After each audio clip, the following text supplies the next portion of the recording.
Good morning. It's Friday, September 5th. Hope you guys have a great weekend. Can't be up all night. Got to do these espressos here and these cappuccinos, watching football. I mean, really, that rain delay killed the momentum for the Dallas Cowboys, and it was an impressive run here for that first half of the game. Them really sticking neck and neck. I had several fantasy football players in there, so I had to watch the game all the way to the end. Then you got the Italian Formula One race this weekend here, Monza. So if you're looking for something to watch on that Sunday morning, it's a great race and an iconic race to watch.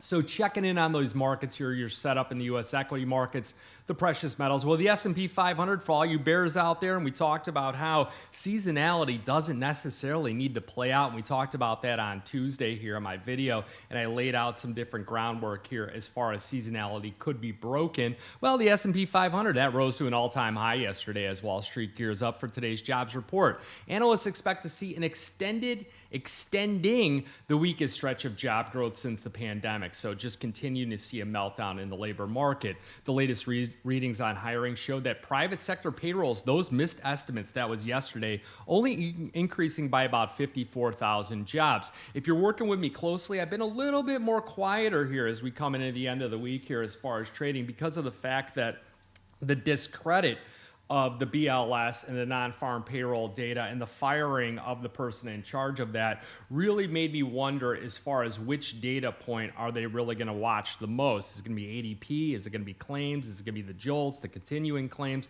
or the non-farm payroll? So a lot of times when you get a good run in the markets, it's oftentimes best to sit on your hands, sit back, watch here, drink your cappuccino, and watch these markets unfold. So the unemployment claims yesterday, well, they reinforced the view of a cooling labor market, therefore increasing the bets that the Federal Reserve will cut rates at that September 16-17 meeting. So the swaps, again, the CME's Fed Watch tool, click on that, bookmark that in your tabs label there, and they are showing in a price decrease here on those rates of between about 50 and 75 basis points in cuts by the end of 2025. So looking at that CME's Fed Watch tool, 99.4% chance that they cut rates by 25 basis points on September 17th with a 0.6% chance that they leave rates unchanged. So it seems to be baked in the cake here. So 2-year Treasury yields, well, they fell to the lowest in about a year. And while today's labor data is important,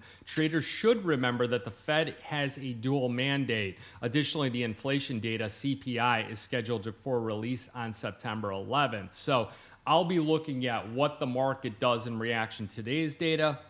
Because of the fact that we're looking out to that CPI, oftentimes we can make some adjustments to the positions and try and pre-plan as far as what's going to happen here based on some of the models. So I'll be looking at adding 10-year put spreads as a hedge ahead of this data here on September 11th. Not a recommendation to the public here. And why am I looking at 10-year put spreads? Well, because yields are most likely going to stop going down. And what's going to happen is they're going to consolidate, and then they're going to bounce again.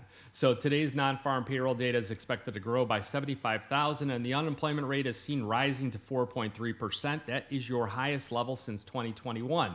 JP Morgan gives a 40% probability that the S&P 500 rises 0.5 to 1% if the number comes in line with expectations between about 65 and 85,000 jobs.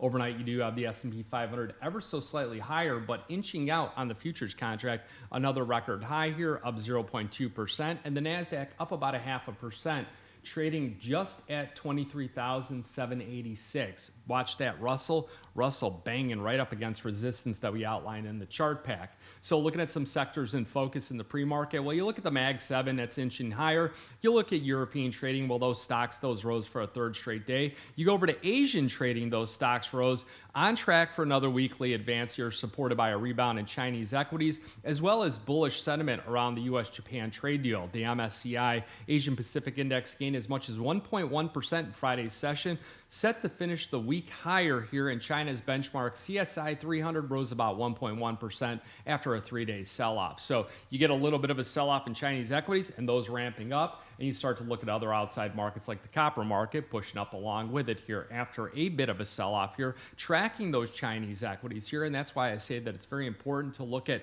some of the other countries out there that consume many of these different products like silver, like copper, like aluminum, and things like that. So since the spring, these markets have really transitioned from tariff uncertainty to what? tariff reality here. And that's part of the reason why I've been bullish on the U.S. equities since that May 13th gap. You see that I outlined that on the charts when that occurred. That was my line in the sand for a long time. And you wanted to maintain a long bullish position. It was right around 57.50 on that market here in the S&P 500 since then. So oftentimes what I'll do is I'll indicate different lines in the sand in these markets. Now what I'll do on some of these volatility numbers in these volatility type events like non-farm payroll here, you want to pare back your position sizing a little bit. You want to sit here because cooler heads do prevail. And then you look at your tactical support and resistance levels. So first tactical support here on the gold market is going to sit at 35.84. Perhaps we could test that here, but a deeper washout could take it down to 35.65 and 35.47. So your first tactical resistance, 36.35. That's going to be an area that I'm going to watch here, and that will be a new all-time high here on the gold market. So that's how you want to pivot and look at, hey, the bullish side here, and I think that the market is still going to be looking at adding any kind of dips here on any kind of support. Poland came out yesterday and said they want to ratchet up those gold reserves here for their central bank on up to 30%.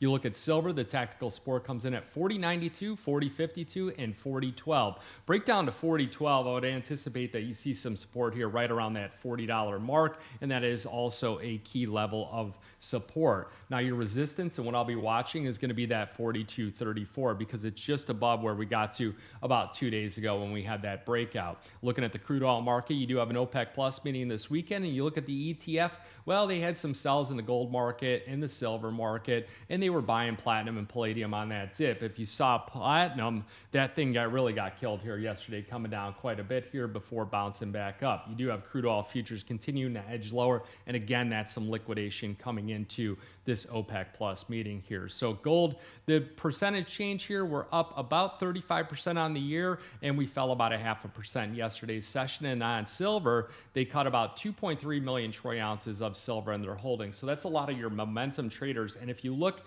a few days ago, a lot of the price action in silver was after when that futures pick closes right around that 12.25 is when you see a lot of that volume go out and the volume die off, and a lot of the action was past that, between that and when you see the cash close on the U.S. equities, which tells me that the retail trader is involved in that market, and that's where the froth comes into play here with a lot of FOMO and emotional chasing, buying, selling, things like that. So you guys got any questions? You want to open up a futures trading account with us? Send an email to info@bluelinefutures.com. Otherwise, remember that futures trading involves risk of loss, and it may not be suitable to all investors. Good luck, good trading.